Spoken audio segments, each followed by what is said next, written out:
საქართველოში 2 მილიონამდე მოქალაქეს რაიმე ტიპის ერთი სესხი მაინც აქვს. ამაში შედის ბანკები, მიკროსაფინანსოები, ლომბარდები და სხვა. ამ 2 მილიონი მსესხებლიდან ამ წლის 30 აპრილის მონაცემებით 375,000 ადამიანს დაახლოებით არ შეუძლია რომ დაფაროს სესხი, რაც იმას ნიშნავს, რომ ვადაგადაცილება აქვს 30 დღეზე მეტი. დღეს სწორედ ვისაუბრებთ პრობლემურ სესხებზე ეკონომიკურ მიმომხილველ გიორგი კეპულაძესთან ერთად, მაგრამ სანამ გიორგიზე გადავალ, მანამდე შეგახსენებთ, რომ აუცილებლად გამოიწეროთ ჩვენი YouTube არხი, გამოყვეთ სხვადასხვა სოციალურ პლატფორმებზე და დაგვისვათ შეკითხვები, რომელსაც ჩვენ შემდეგ ვუპასუხებთ. გიორგი, რას გავიგებთ დღევანდელ გადაცემაში?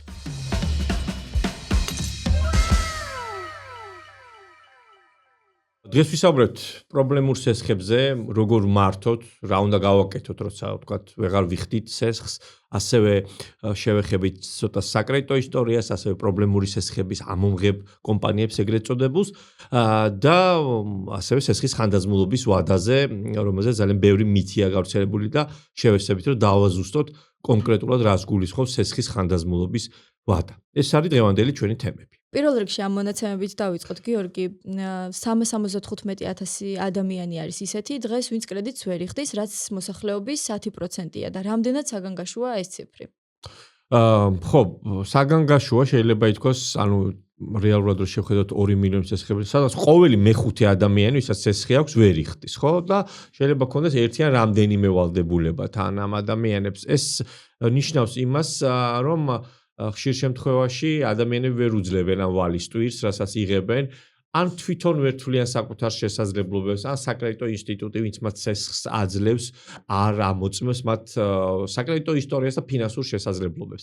ბანკის შემთხვევაში მაგალითად, თუ ადამიანი ვერ აკმაყოფილებს, თქვათ, თავისი ფინანსური შესაძლებლობებით იმ კრიტერიუმებს, რაც არის მოთხოვნაში, ხო, სესხის გაცემისას, მაშინ ბანკი არ მისცემს ასეთ ადამიანს სესხს, მაგრამ აი ლომბარდის შემთხვევაში პირობითად, ხო, თუ გაქვს შენ რაღაც ოქროს ნივთი, ან რაღაცა ტექნიკა, ხო, ტელეფონი, შეიძლება ლომბარდო, როგორც ეძახიან და არავინ არ გეკითხება იქ ხელფასი გააქვს, არ გააქვს, შეძლებ თუ არა, ხო, ნუ ბოლო-ბოლო იმ ნივთს გაგიყიდიან, ხო და ეს ცალკე უბედურება და ტრაგედია.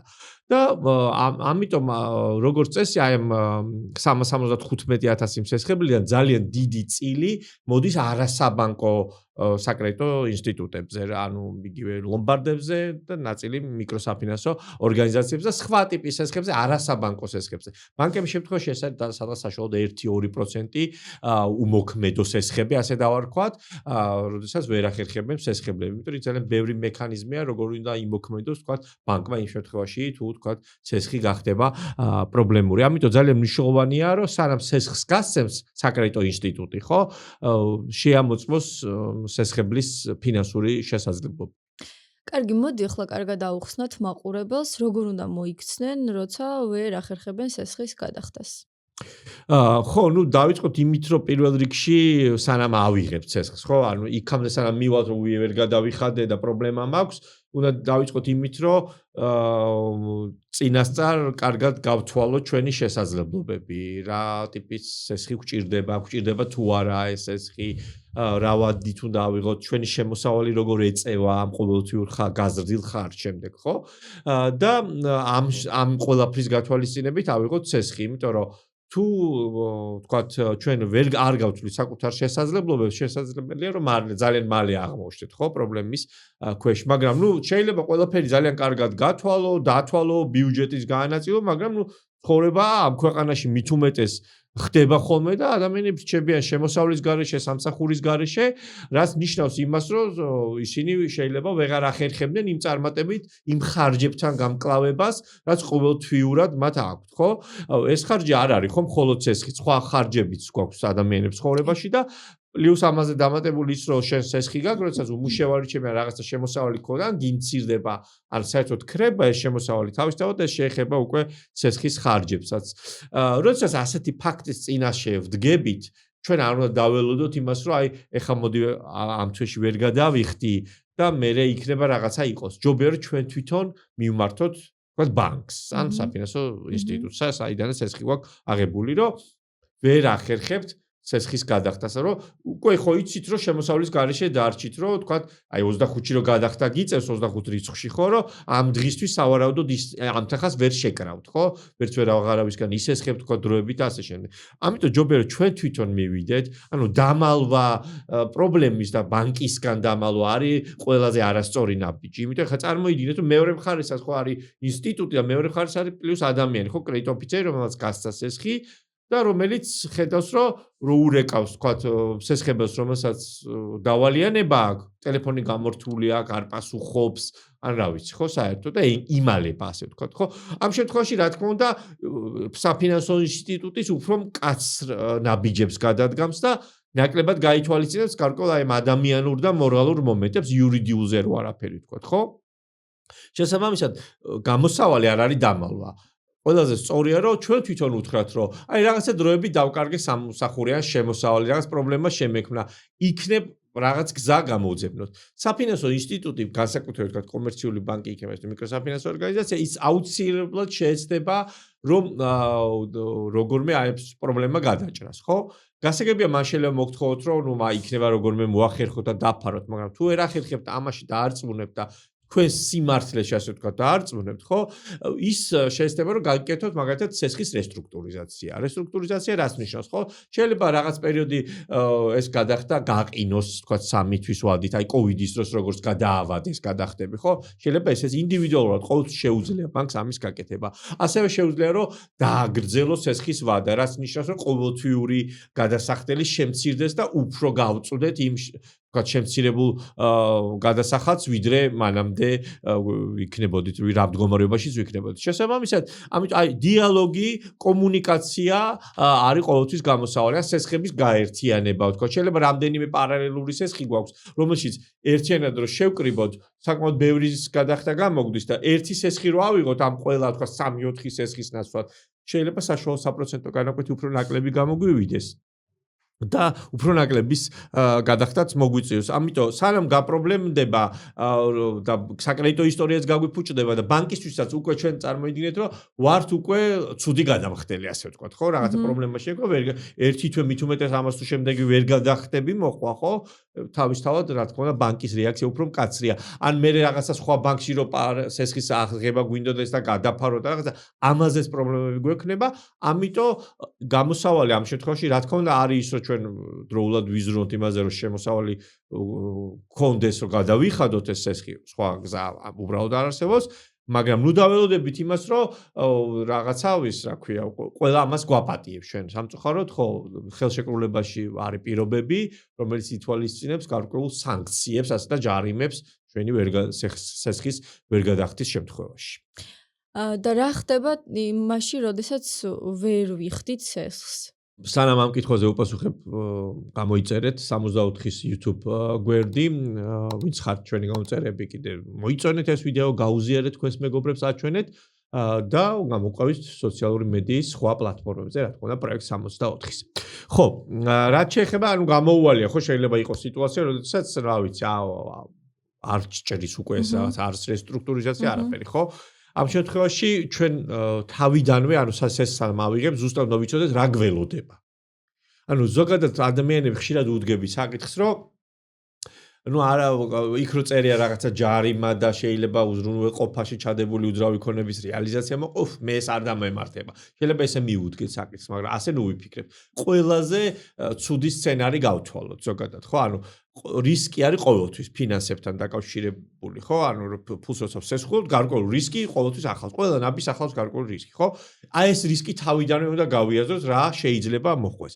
პირველი რა თქმა უნდა ის არის, რომ ბანკი იწყებს, თქვათ, იურიდიულად უკვე საქმის წარმოება. იქ არსებობს ხელშეკრულება, რომელზეც ორივე მხარე ხელს აწერს, ორივე თანხმდება ამ ხელშეკრულებაში ჩაწერილ პირობებს და იქ წერია, რომ შენ რაღაც ვადა გადაცილებაზე ჯარიმა გადასახდელი, თუ ამ ჯარიმას ვერ გადაიხდი, ის კიდე ემატება და კიდევ უფრო მეტი ხდება ჩვენი გადასახდელი პროცენტი, ასე ვთქვათ, პროცენტის დარიცხვა არ ჩერდება და იზრდება და ერთი თვე ვერ გადაიხადა, ორი თვე, სამი თვე, უკვე გადასახდელი მერე გაცილებით მეტია, ასე ვთქვათ. შესაძლებელია ბანკმა მოგთხოვოს, რომ ვთქვათ, უკვე მარტო ძირი თანხა კი არა, ეს სამი თვის რაც დაგროვდება თავის ჯარიმებიან და პროცენტებიანად, რომ ერთიანად გადავიხადოთ და იმისთვის რომ გადაგვინაწილოს ეს გარკვეულ პერიოდზე, ამისთვის არის მნიშვნელოვანი ჩვენი კომუნიკაცია ბანკთან, რომ ჩვენი უფლებები ვიცოდეთ, ხო, რომ ჩვენ გვაქვს იმის უფლება, რომ მოვთხოვოთ, ვთქვათ, რესტრუქტურიზაცია. ოღონდ ეს უნდა იყოს გონიურული. ისე კი არა, აი სამი თვე გადამივადე და მერეც არ გადავიხადო, არა, იმისთვის, რომ რაღაცნაირად მოვახერხო და აი სამი თვის მერე აი ეს პირობები უნდა შევასრულოთ რა. ანუ ხელშეკრულებას როდესაც ხელს ვაწერთ, ჩვენ რაღაც პირობების შესრულებაზე უნდა დავთანხმდეთ, იმიტომ რომ ბანკმა ეს გასცა სესხი, ან რა ვიცი, მიკროსაფინანსო ორგანიზაცია, ან ლომბარდმა, ხო, ეხლა ლომბარდი დიდხანს აღარ დაგელოდე ერთვეს ვერ გადაიხდი და წავა და გაგიყიდის ამ ოქროსნივს, მაგრამ ბანკისთვის ეხლა ინტერესი იმისი, რომ შენი უძრავი ქონება ეგრევე გაიქცეს და გაყიდოს, არ არის. ბანკისთვის მნიშვნელოვანი ის პროცენტი, რასაც მას უხდი ყოველთვიურად, ამიტომ ყველანაირად ეცდება, რომ საქმე არ მივიდეს რაღაცა ამ აღსრულებამდე. აი აღსრულებას რაც შეეხება, ხო, მოგესწრებს აღსრულების ბიურო, სახელმწიფო ბიურო, არიან კერძო აღმასრულებლებიც, ისინი უკვე იწყებენ მოქმედებას იმ შემთხვევაში, როდესაც ვთქვათ, სასამართლოს გადაწყვეტილება არსებობს, ბანკმა წაიღო საქმე სასამართლოში, მერე მოითხოვა იქ ყადაღა მოსამართლემ და მოსამართლემ დაადო ყადაღა, აღსრულება მეს ყველაფერი უნდა აღასრულოს, ხო? რაც გულისხმობს იმას, რომ შეიძლება ჩვენს ანგარიშებს, ყველა ანგარიშს სხვა ბანკებში, ჩვენი პირადი ნომრით რაც ამოვარდება ანგარიში ჩათვალოთ და შეიძლება ყველაფერს დაედოს ყადაღა. ეს ყადაღა რას ნიშნავს, რომ ჩვენ ვერ განვკარგავთ უკვე ამ თანხას. რაც რა თქმა უნდა დამეტებით პრობლემებს გვიქმნის, ასევე ჩვენს უძრავ-მოძრავ ქონებასაც შეიძლება დაედოს ყადაღა იმისთვის, რომ მე რაღაცა ამ სესხის სანაცვლოდ მოხდეს ამ ქონების რეალიზაცია. ეს არის ძალიან ცუდი სცენარები, რა თქმა უნდა, ჩვენ არავის არ ვუსურებ, რომ ამ მდგომარეობაში იყოს, მაგრამ ეხლა წარმოიდგინეთ, რომ დაახლოებით 375,000 ადამიანი, ანუ ყოველი მეხუთე მსესხებელი, რომ პრობლემურია ძალიანად საფინანსო სისტემაში, ხო? ესე იგი, ვიღაცამ საკუთარი შესაძლებლობები ვერ გათვალა, ვიღაცას მისცეს სესხი ისეც, ვისთვისაც არ უნდა მიეცათ. როგორც თქვით, ეს ხდება ხოლმე არასაბანკო დაწესებულებების შემთხვევაში, იმიტომ რომ ბანკებს ძალიან მკაცრად აკონტროლებს ამ შემთხვევაში ეროვნული ბანკი, რომელიც არის რეგულატორი, რომელიც ეუბნება, რომ შენ აუცილებლად უნდა შეისწავლოს სესხებლის ფინანსური შესაძლებლობები, მოთხოვოს შემოსავლის დადასტურება. უნდა ყოველთვიური გადასახადების სესხის ასევე უნდა შეესაბამებოდეს ჩემს ყოველდღიურ შემოსავალს, ხო? პირობითად მე თუ მაქვს თვეში 2000 ლარი შემოსავალი, 1000 ლარი სესხზე არ უნდა გადამახტევინოს ბანკმა და ეს ყველაფერი გაწერილია ეროვნული ბანკის მიერ რეგულაციებში, რომ არ მივიდეს სწორედ აქამდე საქმე. რომ მე ვეღარ მოვახერხო, მე გადახდა ჩემს შესაძლებლობებს ცდებოდეს უკვე ეს და აი ეს პრობლემები დგება შემდეგ და მოყვება სწორედ აი ეს აღსრულების ღონისძიებები და შემდეგ მიდის უკვე სასამართლოში, უკვე თუ უზრუნველყოფილია სესხის პირობითად უძრავი ქონებით, მე უკვე მიდის უძრავი ქონების ჩამორთმევაზე დავა. გიორგი, მაინტერესებს პრობლემური სესხები თუ აისახება პროცენტზე. ზოგადად აისახება თავისთავად, ანუ ესეც ხო რისკის ნაწილია. პირობითად საშუალოდ ბანკი რო გასცემს 100 სესხს, იქიდან თუ 10 ვერ ბრუნდება სიტყვაზე ან 5, ხო? ეს ბანკმა რისკში უნდა გაითვალისწინოს, იმიტომ რომ მას არ შეექმნას საკუთარი ვალდებულებების გადახდის პრობლემა, ხო? ანუ მან უნდა გადაუხადოს ფული მიანაბრებს, ვინც ეს 100 ლარი მე რომ მომცა პირობითად, ხო? მე ხო აი თქვათ, მე და შენ შორის რო იყოს, აი ეს მარიო რო ბანკი იყოს რა. და ეს რო შუამავალია. მე მივეცი მარიოს 100 ლარი სიტყვაზე და მარიომ გაასესხა შენზე. მე რო პროცენტს მოვთხოვ, ჩემ პირობითად ჩემი 100 ლარის დაბრუნება რომ მოვთხოვო, შენ თუ ვეღარ იხდი, ხო ვეღარ დამიბრუნებს. ანუ მას რაღაცა ბერკეტები უნდა გქონდეს იმისი, რომ მე არ დამაზარავოს. ეს ძალიან ისე მარტივად ხსნი, მაგრამ უფრო კომპლექსური ეს საკითხი და ამ თემებზე ჩვენ გქონდა პოდკასტები, მაგრამ რა თქმა უნდა, საპროცენტო განაკვეთზე თავისთავად რაც უფრო მეტია ასეთი ვადაგადაცილებული სესხი და პრობლემური სესხი, რა თქმა უნდა, საპროცენტო განაკვეთის საშუალოდ ყველასთვის არის უფრო მაღალი. თუ ეს პრობლემა არ იქნებოდა, უფრო ნაკლები იქნებოდა თავისთავად სესხის პროცენტის. ბევრად შეიძლება ხა ვის არ გახდებოდა უცებ 5 და 4%, როგორც ვთქვათ, ევროპაში და კიდე უფრო ნაკლებია, ხო? მაგრამ ესეც თავისთავად ძალიან კარგი კითხვა, ეს ძალიან მოქმედებს ზოგადად ის რისკები, რაც არსებობს ჩვენთან სესხის საპროცენტო განაკვეთზე. პრობლემურ სესხებზე როგორ მუშაობენ, როგორ აბრუნებინებენ სესხებს, როცა არ შეუძლიათ ფიზიკურად სესხებელს რომ დააბრუნოს თანხა. ხო. სხვათა შორის ჩვენ ორგანიზაციაში საზოგადოება და ბანკებში გვაქვს ხელი ხალი, სადაც რეკავენ ხოლმე და გვეკითხებიან როგორ უნდა მოიქცე ასეთ შემთხვევებში, ხო და ერთ-ერთი კითხვა დავამახსოვრდა, რომ ხوار დამიჭერენო და სესხის არ დაბრუნებისთვის არავინ არ დაგიჭერთ, ძირფას უმაყურებლებო, მაგრამ არსებობს ხო აქ ანუ გარკვეული სანქციები, რაღაც ეს ჯარიმებია, ყადაღაც ცუდია თავისთავად და შეუძლიათ რომ წარმოგიდგენთ ჩვენს ანგარიშებს. ხო არის ახლა არაუზრუნველყოფილი სესხი, არის სამხარებელ ტიპის სესხი ახლა. ის კი არა ლომბარდში თქვა ოქრო ჩადიან ტელეფონი დატოვე და იმას გაგიყიდე. აი თქვა არის საბლანკო სესხი, ანუ რომელსაც არანაირი უზრუნველყოფა არ აქვს, მაგრამ ამ შემთხვევაშიც კომერციულ ბანკსთან კრედიტორს ასე თქვა შეუძლია რომ გვედაოს ჩვენს უძრავ მოძრავ ქონებას და ასევე დააყადაღოს ჩვენი ანგარიშები, ეს არის ერთ-ერთი ბერკეტი. ასევე ხშირ შემთხვევაში როდესაც ძალიან იწელება პროცესი, ხო, ბანკებს შეუძლიათ ჩამოწერონ ეს სესხები და გადაყიდონ, ასე ვთქვათ, მესამე პირებზე, ეს არის სესხის ამოღები კომპანიები. ანუ გადაყიდონში რას გულისხმობ? რაღაცა პორტფელიო დაგროვდება, გაფუჭებული სესხების, ასე ვთქვათ და ჩამოსაწერია უკვე, ბანკი ამ სესხებს აძლევს კომპანიებს, პრობლემური სესხის მართვის კომპანიები ქვია ზოგი სესხის ამოღებ კომპანიებსაც ეძახიან, რომლებსაც ხშირად სხვათა შორის ადანაშაულებენ იმაში, რომ ცოტა არაეთიკურად და არასწორად იქცევიან, ხო? მათთვის არსებობს შესაბამისი ეთიკის კოდექსი, რომელსაც ეროვნულმა ბანკმა შეიმუშავა, ამ სესხის ამოღებ კომპანიებს წარმოიდგინეთ ძირითად შეხება აქვს სწორედ იმ ადამიანებთან, ვინც კარგ ხნის განმავლობაში ვერ ახერხებენ სესხის გადახდას. შესაბამისად ეს სესხის ამოღები კომპანიები რა თქმა უნდა ცდილობენ რომ სესხის ამოიღო რაღაცა ნაწილი მაინც პირობითად და რომ მათაც მოგება დარჩეთ და ნუ ვალდებულებების გაისტუმრო ხო თავისთავად. ერთი საკითხი არის ის რომ პირობითად ეს სესხის ამოღები კომპანიები სესხებს ჩამოწერილ სესხებს უფრო იაფად ყიდულობენ ვიდრე მათი თავდაპირველი ღირებულება იყო. პირობითად თუ არის თქვა 100,000 ლარიანი პორტფელი ხო? შეიძლება ეს იყიდონ 10%-ში, თქვა 10,000 ლარი დაუჯდეთ ეს. ამიტომ ხა ამ 10,000 ლარის ამოღებას რო ცდილობენ, რა თქმა უნდა, ყველა შემთხვევაში ამას ვერ ახერხებენ, მით უმეტეს თუ არის ადამიანი, რომელსაც არც ქონება აქვს, არც ანგარიშის დაყადაღების ეშინია. და ნუ ვერ იხდის, ან წასულია ქვეყნიდან და რა ვიცი, დავიწყებული აქვს ასე ვთქვათ ეს სესხი, ხო? ამ შემთხვევაში რთულია, მაგრამ ხშირად დაზეს მომხმარებლები ჩივიან ამ სესხის ამოღები კომპანიების მიმართ არის, რომ აი რაღაცა მუქარა, აი შენს ახლა შენს მეზობლებს ვეტყვი და რომ სესხი გაქვს და ვერ იხდი და შერცხვენა და ცოტა არასწორი მეთოდები გამოიყენება ხოლმე ქსმენი ამ შემთხვევაში შესახებ, მაგრამ ამ შემთხვევაში რა თქმა უნდა მომხმარებლებს აქვთ უფლება რაც უნდა თქვა ვადაგადაცილება გქონდეს თუ მისი უფლებები ირღვევა და თუ ვიღაცა ემუქრება მათ თავისთავად შეუძლიათ მიმართონ სამართალდამცველ უწყებებსაც და შეუძლიათ მიმართონ ეროვნულ ბანკსაც კონკრეტულ თქვა სესხის ამოღებ კომპანიასთან დაკავშირებით. თუმცა ჩემი ინფორმაციით შემცირებულია ეს ამ ცუდი მეთოდების გამოყენება, ასე ვთქვათ, არასწორი მეთოდების გამოყენება და ეს ეთიკის კოდექსი რაც შეიმუშავა ეროვნულმა ბანკმა მეტნაკლებად მუშაობს, მაგრამ ორივე მხარეს თავისი ინტერესები აქვს. ხო, წარმოგიდგენთ, ვიღაცა არის ვინც ვერ იხდის სესხს და უნდა რომ რაღაცა გადაუნაწილონ გარკვეულ ვადაზე ან ნელ-ნელა გადაიხადოს იქ ვიღაცა ეუბნება რომ არა შენ ეხლა მთლიანად უნდა დამიფარო პირობითად ეს 9,000 ლარი უცებ ერთიანად საიდან მოიტანო ხო ადამიანმა და აი ეს პრობლემები არის, მაგრამ აქაც მე ვურჩევდი ყველას რომ ამ სესხის ამოღებ კომპანიებთან თუ რამეზე შეთანხმდებიან, თუ რამეზე ანუ ხელს ჩამოართვენ, ხელის ჩამოართვევით კი არ დაასრულონ, აუცილებლად რაღაცა დოკუმენტს მოაწერონ ხელი, ანუ რაღაცა დოკუმენტი შეიქმნას. ხდება ხოლმე რომ ეთქვის ეს სესხის ამოღები კომპანიის წარმომადგენელი რომ აი ხა თქვენ ეს 1,000 ლარი ეს შემოიტანეთ და მე აი ამ ძის შეგიმცირებთ სესხის. მაგრამ ხდება რომ ადამიანი შეიტანს ამ 1,000 ლარს, არაფერზე ხელს არ მოაწერს თავიდან რაღაცა შეთანხმებაზე და მე ეუბნებიან რომ აი პროცესში წავიდა და ძირი ვერ შემცირდა და არის ასეთი შემთხვევა. და ესეთი მოქცევა ლეგალური არის?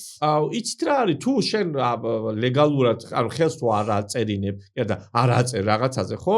რა თქმა უნდა ის შეუძლია რომ გაუშვეს პროცესში. რა სად გაუშვებს, ხო, ამას ხშირ შემთხვევაში თვითონ წყვეტე და ამიტომ ერთი არის ლეგალური მხარე და მეორეა მორალური, ხო? როგორც წესი, როდესაც სესხის ამოღებას აი ამ ნაბიჯებს ეხება საქმე, ხო, პრობლემური სესხების მართვას, იქ იურიდიულად მეორე მხარე, ხო, მოგწოს ეს თუ არ მოგწოს, არის ხშირად მართალი, იურიდიულად. მაგრამ ეს არ გულისხმობს იმას, რომ ამ შემთხვევაში რაღაცა მორალურად და ეთიკურად ცუდად უნდა მოგვექცე. რა თქმა უნდა, გაითვალისწინო. უნდა დაგვემუქროს ვიღაცა. ხო, თავის ამ შემთხვევაში თუ გემუქრებიან ან რაღაცა ის არის, რა ქვია, არაეთიკური მოქმედება, თავისთავად შეგვიძლია რომ ამას ჩვენ პასუხიც გავცეთ და იქითაც დავემუქროთ, რომ ჩვენ მივმართავთ შესაბამის უწყებებს ამ შემთხვევაში და ყველა უფლება გვაქვს ჩვენ რომ ჩვენი ინტერესები დავიცვათ, მაგრამ ეხლა ადამიანი წარმოიდგინეთ რომ აი რაღაცა ვალი აქვს, წლებია სიტყვაზე, რაღაცა თვეებია გრძელდება, ისე ძიმე მდგომარეობაში, რა თქმა უნდა, ცდილობს რომ კიდე არ გააღიზიანოს და ეხლა ისინი შეიძლება ამას ცოტა ისე ბოროტად იყენებენ. ბოლოს მინდა შევეხო სესხის ხანდაზმულობას, რავად აქვს მაინტერესებს და რა პერიოდის მერე ხდება სესხი ხანდაზმული, ანუ სტატუსი როდის ენიჭება. კი ბატონო. ჩვენთან სამოქალაქო კოდექსში გაწერილია, რომ სესხის ხანდაზმულობას აქვს 3 წლიანი ვადა. ეხლა რას გულისხმობს ძალიან დეტალურად ახსნათ და გასაგებად. და მნიშვნელოვანია რომ ვიცოდეთ რომ ის არ ნიშნავს რომ 3 წელი დავიმალები მე სადღაც სესხს არ გადავიხდი 3 წელი გავქრები და ეს 3 წლის მერე აღარ მექნება ვალდებულება. ეს ამას არ ნიშნავს. თუ ანუ 3 წელი აქვს ვადა კრედიტორს რომ საქმე დაძრას იურიდიულად ასე ვთქვათ, ხო? ანუ ან პირობითად სასამართლოში წაიღოს საქმე, ან აღსრულებას მიმართოს, ან რაღაცა პირდაპირ აღსრულების წესით თუ არის ხელშეკრულება, რაღაც ნაბიჯები უნდა გადადგას სამართლებრივი. თუ ჩვენ ამ 3 წლის განმავლობაში რაღაც თანხას შევიტანთ სესხზე, ან ვაღიარებთ, რომ გვაქვს ეს ვალდებულება, ხო? ეს ვადის ათვლა იწყება თავიდან. კიდევ უფრო დავღეჭა. მაგალითად 1 მაისს მქონდა რაღაც თანხა გადასახდელი 2026 წლის და ვერ გადავიხარ. 2 მაისიდან იწყება ამ ვადის ათვლა და თუ 2029 წლის 1 მაისამდე მე არ მომკითხა თქვათ კრედიტორმა ამ სესხის შესახებ არაფერი და მერე წავიდა პირობითად სასამართლოში და შეიტანა საჩივარი, ხო? ჩვენ უნდა დავწეროთ შესაგებელი რას ნიშნავს, რომ საპასუხო წერილი, ასე ვთქვათ, და მიუთითოთ სასამართლოს, რომ სესხის ხანდაზმულობის ვადა არის გასული უკვე და შესაბამისად აღარ აქვს კრედიტორს უფლება რომ ამაზე იდაოს. ანუ რას ნიშნავს, პირობითად თუ 2022 წელს ვიღაცას 25 მაისს სიტყვაზე ქონდა გადასახდელი, ხო და გავიდა 2025 წლის 25 მაისი მოვიდა და რავი 2026-ია, ხო? ახლა რომ შევიდე სასამართლოში, თუ ჩვენ არ დავწეთ ამ შესაგებას და არ მივუთითებ სასამართლოს, ხო? მაშინ შეიძლება ჩვეულებრივად გაგრძელდება საქმე, იმიტომ რომ მოსამართლის გადასაწყვეტია სესხის ხანდაზმულობა და ამაზე ჩვენ აუცილებლად უნდა მივუთითოთ. ამიტომ ძვირფასო მაყურებლებო, თუ თქვენ გედავებია რაღაცა ძველ სესხზე, რომელზეც არ გამოჩენილა კრედიტორი წლებია და უცებ გამოჩნდა და არანაირი თქვათ მოქმედება მას აქამდე არ ჩაუტარებია თქვათ იურიდიული, თქვენ შეგიძლიათ თუ გიჩვლებენ და სასამართლოს შეიტანეთ, თქვენს დაუწერეთ ეს შესაგებელი და გაითვალისწინეთ, რომ გაქვთ ამის უფლება. ოღონდ არ უნდა მოტყუდეთ, ანუ კიდევ ერთხელ ვიმეორებ, სესხის ხანდაზმულობა არ ნიშნავს, რომ უბრალოდ თქვენ არ გამოჩნდებით 3 წელი და გავა ეს ვადა. ანუ ამას აქვს თავისი იურიდიული ფორმები, სამოქალაქო კოდექსში ეს არის გაწერილი დეტალურად, რა უფლებები აქვს კრედიტორს, რა უფლებები აქვს სესხებას, ამიტომ ეს აუცილებლად კარგად უნდა იცოდეთ და ბევრი მითია ამასთან დაკავშირებით და ამიტომ თუ არ გავითვალისწინებთ ამას ამ მითების ტყვეობაში დავრჩებით ისევ. ეს შესაძლებელია, რომ კრედიტორი არ გამოჩნდეს 3 წელი?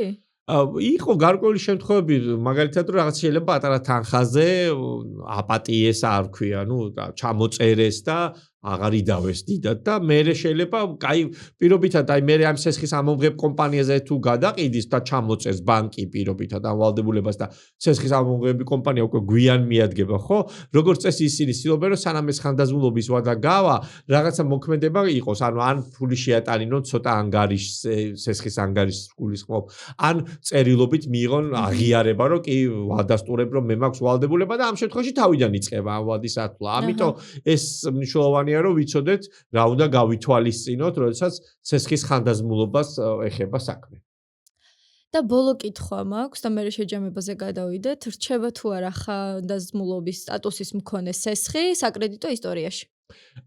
საკრედიტო ისტორიაში რჩება 5 წლის ვადაში, ანუ თუ სასამართლოს გადაწყვეტილება არსებობს, რომ სესხი უკვე ხანდაზმულია, აქედან 5 წლის გასვლის შემდეგ ამოიღებენ საკრედიტო ისტორია უნდა მივმართოთ ჯობია ან კრედიტორს ან საკრედიტო ბიუროს კრედიტო საქართველოს და ამოგვიღებენ ამ ეგრეთ წოდებული შავი სიიდან ნეგატიური ჩანაწერი ჩვენზე გაქრება მაგრამ თუ ხანდაზმულობის ვადას ან ზოგადად 5 წელია გასული და მაინც სასამართლოს გადაწყვეტილება არ არსებობს რომ ხანდაზმულია სესხი და სესხი არ არის ჩამოწერილი ასე ვთქვათ ხო ეს დარჩება სამუდამ ანუ მიმდინარე ვადაგადაცილება თუ გვაქვს ეს საკრედიტო ისტორიაში დარჩება თუ გამოვა დადგენილება ხანდაზმულობის შესახებ მაშინ 5 წლის გასვლის შემდეგ საკრედიტო ბიუროდან გვაქვს ვლება რომ ამოვაღებინოთ ამ სესხის შესახებ ინფორმაცია ეს ნეგატიური ინფორმაცია ჩვენს შესახებ ხო მაგრამ თუ თქვა ჩამოწერილია სესხი და ხანდაზმულობის ვადაც გასულია და თქვა საკრედიტო ბიუროში კი რჩება ეს მონაცემები 5 წლის განმავლობაში მაგრამ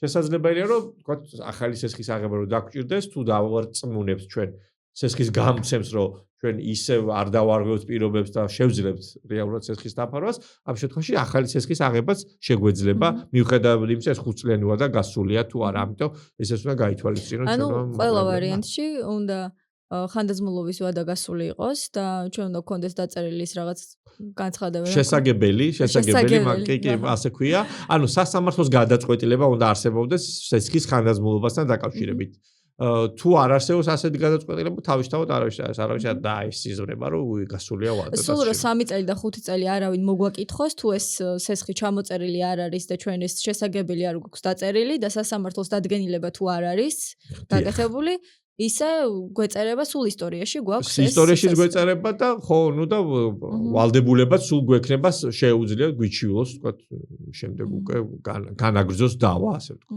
ყველაფერი გასაგებია მადლობა გიორგი ძალიან საინტერესო ეპიზოდი გამოვიდა ძალიან ბევრი რაღაც გავიგე და ვისწავლე მეც არ ვიცოდი დიდაც იმედია რომ არასდროს პრობლემური სესხი არ გექნება იმედი მაქვს კი ხო არ ქონია აქ არა ხო იხდი პატიოსნად ყოველთვის მეც მაგით ვამაყობ რომ ჩემ საკრედიტო ისტორიაზე საათს გაასწორებ ანუ არც ერთი დღის ვადაგადაცილება არ მქონია რავი 22 წელია მე მგონი რაც სესხებს ვიღებ და თითქმის სულ მაქვს პატარა სესხი მაინც და ვახერხებ კი მეც რაღაც ძალიან ისე პასუხისმგებლობით ვეკიდები ხოლმე როცა სესხი გამომაქვს და ეს ხდება ძალიან იშვიათად ხო ვირფასო მაყურებლებო თქვენს გაითვალისწინეთ რომ სანამ სესხს აიღებთ გათვალოთ თქვენი შესაძლებლობები მესმის რომ ყველაფერი ხდება ძალიან რთული ცხოვრება ამ ქვეყანაში ხელფასიც აგვიანებს ხანდახან იკარგება შემოსავალიც მაგრამ მაინც მნიშვნელოვანია რომ ეს ვიცოდეთ რომ ჩვენ თუ გავთვლით ჩვენ შესაძლებლობებს ხო მერე უკვე ნაკლები შანსია იმის რომ ვერ გადავიხატოთ